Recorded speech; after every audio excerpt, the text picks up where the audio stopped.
Hello and welcome back YouTube to this quick tutorial.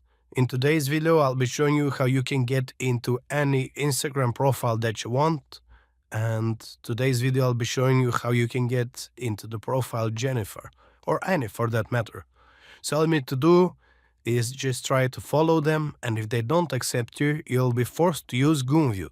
So you'll just need the Jennifer.Burns or the username of the person that you're trying to follow, and now you need to go to goonview.com and click on the view profile button, and you will be presented with their private viewer. You write in here the username of the person you're trying to view, so Jennifer dot Burns 2,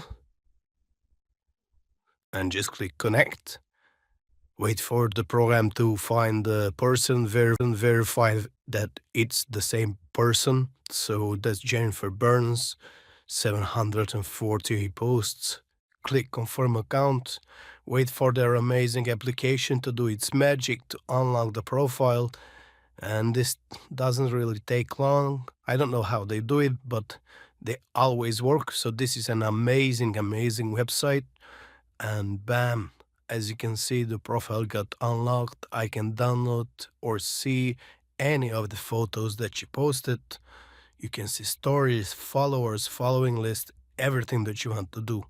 So thank you for watching this video, and don't forget to leave a like, subscribe, and catch you in the next one. Bye bye.